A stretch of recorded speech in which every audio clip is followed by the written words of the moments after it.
I've got my hobbies. Right. I've got the things which I spend money on. It's motorbikes, it's watches, it's cars, and it's nice suits. You know what that reflects? That your children, as we talked about before, are at the point of exiting the nest and moving on. Me, Oh, they've gone. I'm still spending on tuition, and future tuition.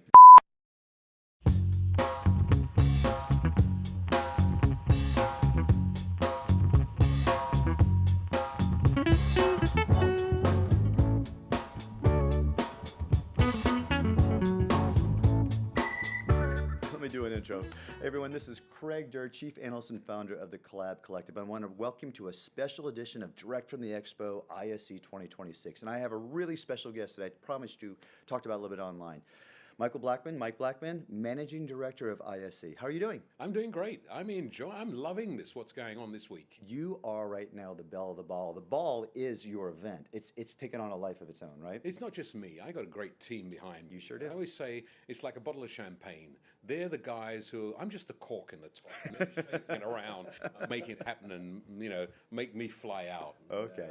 And what we do with ISE is just phenomenal. I love it. Now you were concerned I was going to ask tough, probing questions, right? Yes. I won't do it. Hey, but let's do this. We're at the point right now that you're starting to speculate what you think your numbers might be for the show. Are you? We are pretty well. I can tell you now. Yesterday we hit an all-time. Well, firstly, day one we were 10% ahead. Yes, I heard that. Yeah.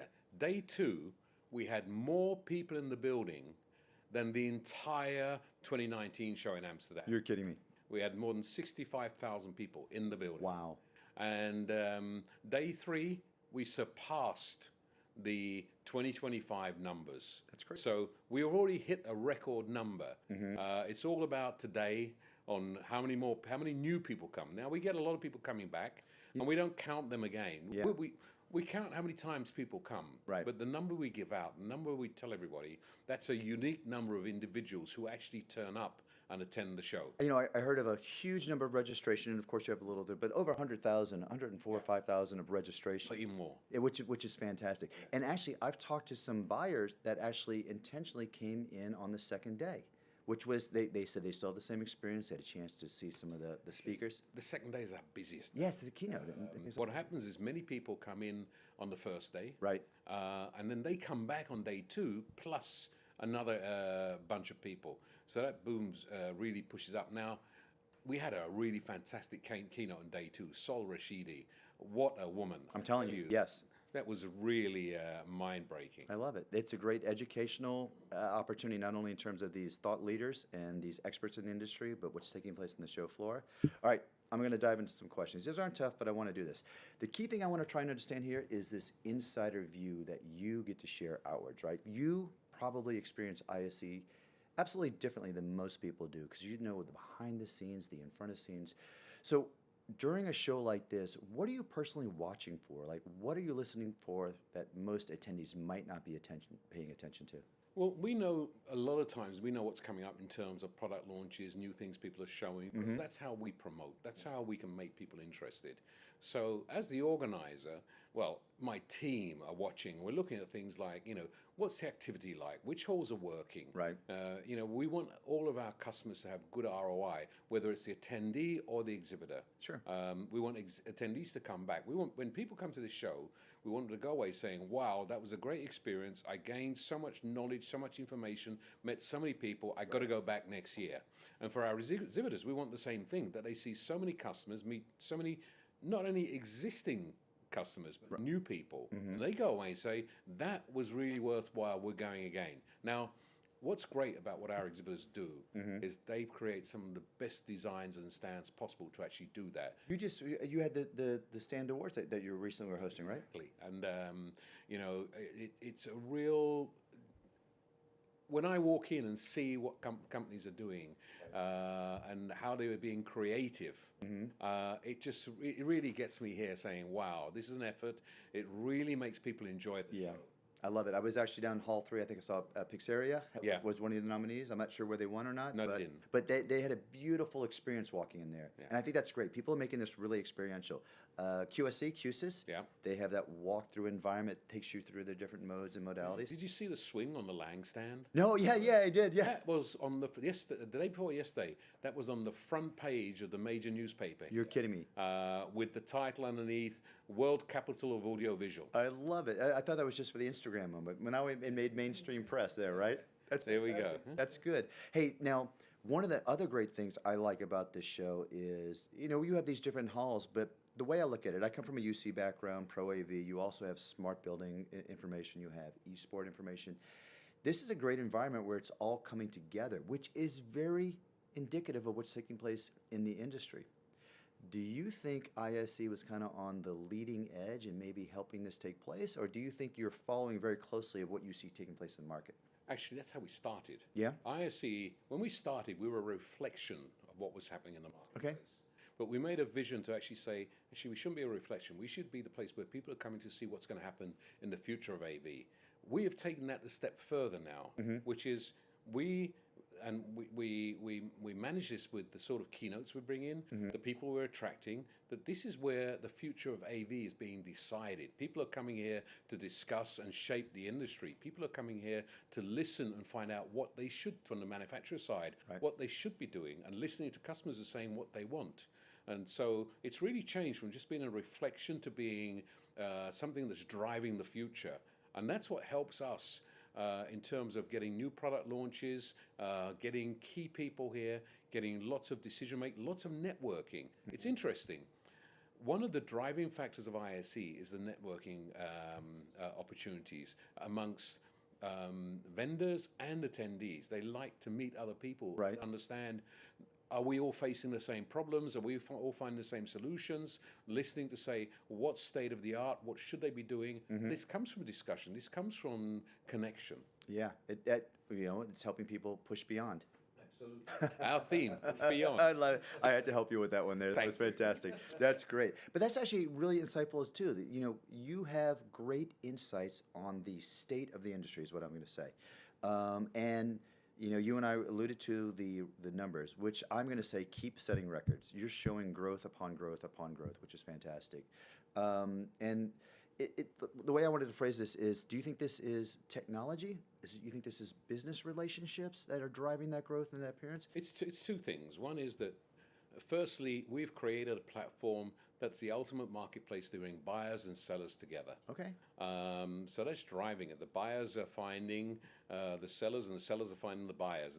This is the department store of the AV industry, where you come and find out what's going on. We've got men's socks and pant and slacks down on floor 3, or you go with the other one. And so that's driving. I don't know, so many aspects of what's going on here. Right. And that's what's driving the numbers. And I made a calculation today. This show has grown so big. So we do things to actually help our customers navigate. Yeah. We sectionalize the show. And that's so people can actually say, well, that's the most important thing I need to go and see. Let me go and do that first. If it's residential, let me go to halls 1 and 2. If it's collaboration tools, I know to go in hall 2 and 3. Right. If it's pro audio and live events, I can go in 6, 7, and 8. Right. And I was walking around the show floor today, and someone said to me, just saying hi to a few vendors, and someone said, Mike, do you do this to all your customers here? I said, actually, with 1,750 exhibitors here, if I spend 5 minutes at every booth, I'm going to need 24/7, 6 days to complete the whole show. That would be a long trip there, and let alone if you can still stand. By the way, do you have your scooter? Yes, I do. My Segway. Your Segway, yes. My Segway Mini, but I'm not allowed to use it during show days. And I could go around the outside, and sometimes it saves my feet, but it's a bit redundant in my office at the moment. Yeah, I'm sure it is. Well, I'm sure it's safe that your staff is not allowing you to do right now. There's too many traffic hazards along the way. Exactly. They worry I'm going to break my neck before I leave here. So. Don't do that. That's half my challenge too. Well, with what you're seeing then, what technology opportunity do you think integrators and maybe these customers should be leaning into? What technology genre area is Well, it depends on which sector you're in. Okay. I think one red line that runs through everything is AI at the moment. Of course. It's not old hat. We're discovering more and more. Customers are coming. You know, the customers are asking, how do I implement this? The great thing, we had a keynote day before with Sol Rashidi talking about the really, you know, taking away the bullshit from AI and saying, this is what you really need to know. This is how you can implement it. I loved it. So we're trying to do things like that's the thought leadership we bring to ISE. So I say that's a red lines going through both software, hardware, creativity. It's there. Yeah, sure. And I think it's going to be there next year as well. But we're seeing other things. I've seen some great glasses-free 3D. Samsung with their spatial 3D. Oh, they had it on the outside of the booth. I think I saw that. And in the entrance here as well. Yeah. Google Beam. Yeah. It's phenomenal. And this is sort of stuff which is, it's actually bringing that more to life about, it's no longer 2D speaking across the wires, you know. We're getting a little bit more realistic. You know, we might get to the stage of Star Trek where we have those 3D beaming up eventually. That's funny. Well, they do have the hologram images in the lobby, in the entryway. Exactly. So we can kind of mimic that, you know. There you go. Well, okay, let's talk about what we think is taking place in the future, or kind of beyond. You know, the first thing is this. I love the sense of community. I love that people show up, spend time. There's social events, but it's more about meeting people and talking, like you said. The coolest things, even competitors are getting together and blending. Do you think that's something that someone who's an outsider or new to the show has an opportunity to appreciate? Is that a community element? You know, a lot of what goes on in this industry is about community. And you'll find a lot of competitors where they've worked together. It's the same people, just changing the badges and T-shirts. Right, exactly. Around. I love that phrase. We're trying to do something by actually encouraging more people to come into the industry. We have a shortage. That's true. You know, I work on the Avixa Foundation, and that's one of our core goals right now is not only help with education, but bringing people into the environment as well, Talent too. development, encouraging young people to get involved, and young women to get involved in this industry. So that we are bringing things up. But again, as you say, there is this community feeling. It's so nice when I travel to other countries, other shows, and I meet people I know, go and have a beer or a meal with them or whatever. And I think we all enjoy that. So I think most industries are like this, but specifically in the AV industry, you find this sense of community. And we did about 15 years ago, we did a road show across Central Europe as a way to promote the industry, promote ISE. And we took about 30 vendors with us. And we did, I think, 6 or 7 locations across Eastern Europe. And on the first day, after we'd broken down the whole exhibits and we all rolled up our sleeves and did it, I said to the hotel manager, you know what, these guys are working hard. Go and bring a couple of crates of beer and put them in the middle of the hall and let everyone help themselves. And that went down well. And the next day, one of the other vendors beat me to it. Oh, really? Another crate of beer. And then one day it was somebody else. And it got to the stage by the third day, we were all going to dinner to the restaurants together and eating together. And there were competitors there, real rivals. Right.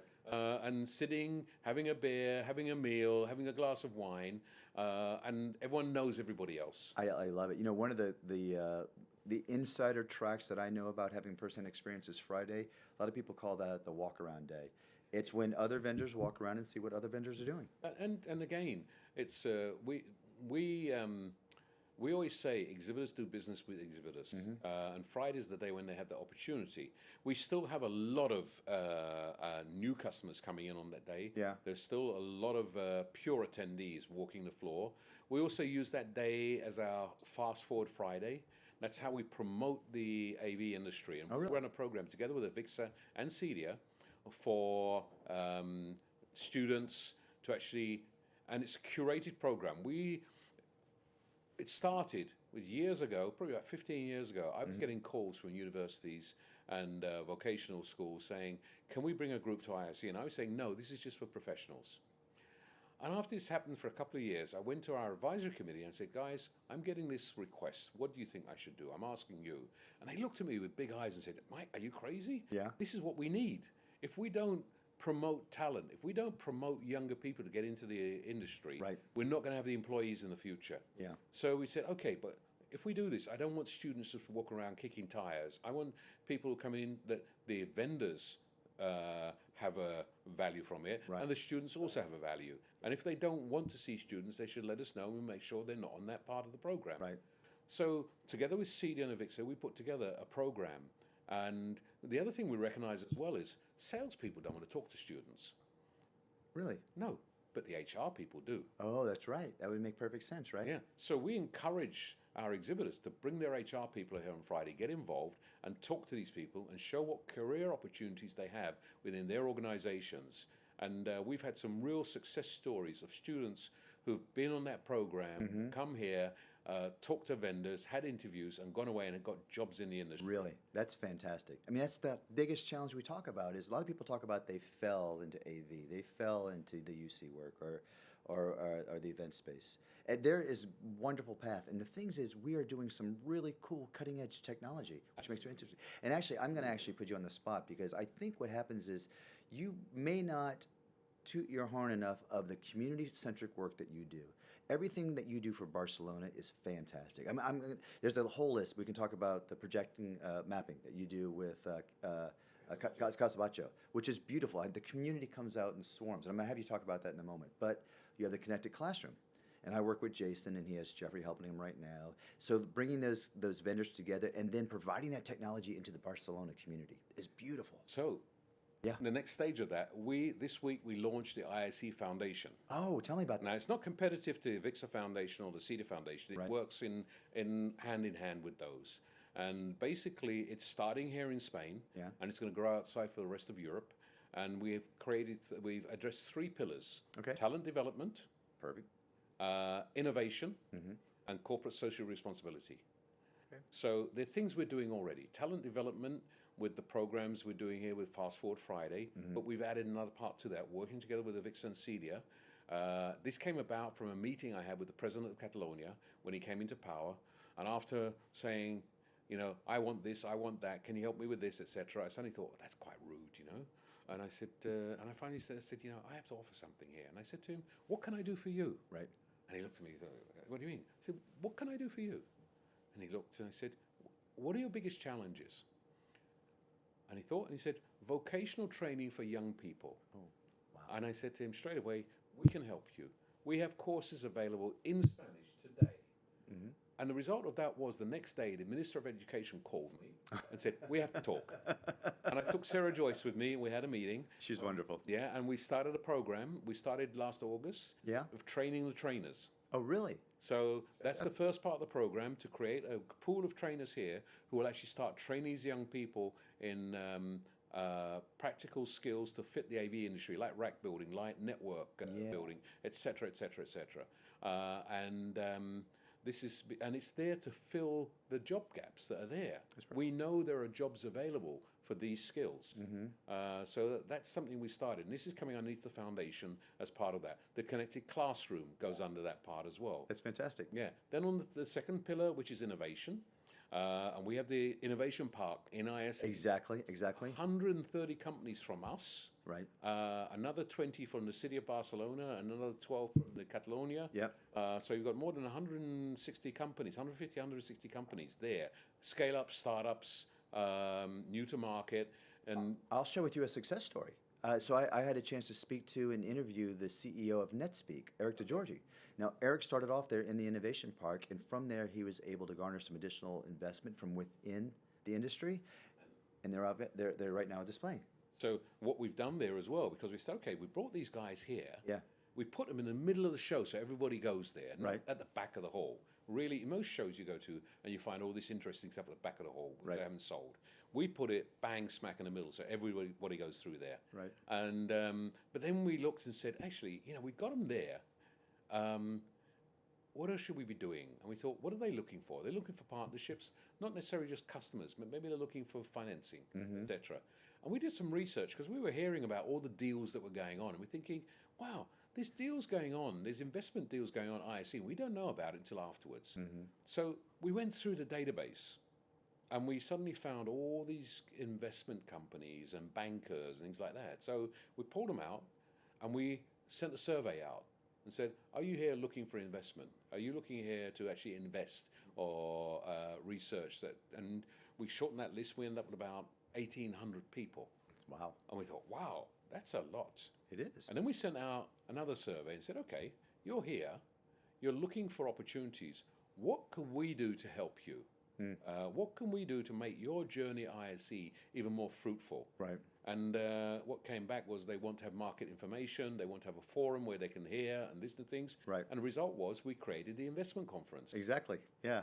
And what we do, we bring those guys down to the pitching stage, which is in the middle of the innovation park. So not only are they can walk around and meet these companies, but they can hear presentations from these companies trying to sell themselves there. Yeah. And it really works. It's funny. It is like Shark Tank ISE style. It is. And then on the third part, which is corporate social responsibility, you Yes. mentioned already, like Casabatio, Yeah. the YUM Festival, which is the Lighting and Art Festival, Right. the City of Barcelona that Yeah. we sponsor. We are a sponsor of the Miro Foundation. When you go to the one Joan Miro Foundation, all the AV in there is sponsored between ISE and Lang. We put all of that in there as a gift. Yeah.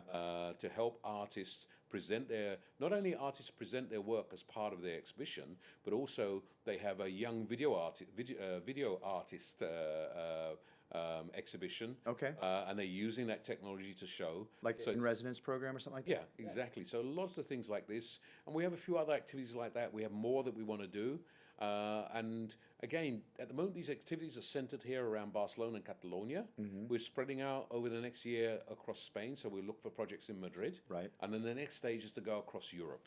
I love it. So three pillars. We were talking talent, innovation, and corporate social responsibility. Absolutely. That's fantastic. It's great to do it. I think we kind of wrapped through my list here, but I'm going to ask you one closing question specific to 2026. If you and I were fast forward with one of your teleport machines that we were joking about 6 months from now, what do you think people are going to still be talking about from this event throughout this year? What do you think is going to be carrying forward? I think they're going to be talking about the drone show we did as a premiere. Beautiful. I love that. That was a first. We've done for years drones inside the pen, showing how drones are valid in the AV sector. Yeah. And out of necessity, what actually happened, we ran out of space. And we said, okay, the drones are good, but we need that space because we have vendors who want to buy more space. And we looked and said, how can we take that outdoor? And our partner said, well, actually, drone shows should be outdoors. Right. Now, it's complicated because we have to get all sorts of licenses. We're near the airport here. Oh, that's right. That's right. So this was a long process to get all licenses, work hand in hand to get airtime from the airport authority. Really? So they actually locked down this area from planes. Oh, good for you. At a time when they do a drone show. Wow. And advise, okay, don't fly over Firagram Vio between these hours. And we're really stuck, we can only operate between the hours they give us. Yeah, right. And we got that for every evening. We even had a testing evening where we had to get that as well. So I think people are going to be talking about that because it was wow. And we added another element. We created digital signage in the sky. We put up exhibitor logos. I saw that. I did see that. There was the funniest thing. Yeah. My story was we were there Tuesday and we watched it and we were walking going to another event afterwards because like you said, such a community event. Beautiful. We're looking at it and all of a sudden we see the push beyond and I'm like, I think we are on the back side of this by mistake because we were on the far side. Turned around. It did. Yeah. It was fantastic when Yeah. it did that as well too. But then the next day on Wednesday, we made sure we were in front by the fountain area. Well, you see, what you missed on Tuesday was the live opera singer and orchestra. Oh, you're kidding me. Yeah, they were live on Tuesday. Wow. And we couldn't do it for 2 days in a row, but live on Tuesday, and then on the second day we had Jerome van der Most, and this is the push beyond. We want to do new things. We want to motivate and make our audiences go wow. Yeah. I love it. That's fantastic. All right, drone show you and I are going to be talking about in the future. Talking about that, we're going to be talking about Sol Rashidi. Yep. We're going to talk about Casabatio. Yeah. And robots. Oh, yeah. You know what I think? I think what you're telling me right now is our dialogue is going to be full for at least another 12 months until I see you again here. Yeah. Next year, right? Look forward to it. We're doing it. Thank you so much, Mike. I appreciate Craig. your time. Me too. All right. Hey, everyone. This is Craig there with the Collab Collective. Thank you for joining us for this recap from ISE 2026. If you're not here right now, I hope this enticed you to make this part of your experience next year, right? Fantastic. Great. Take care, everyone. Thank you.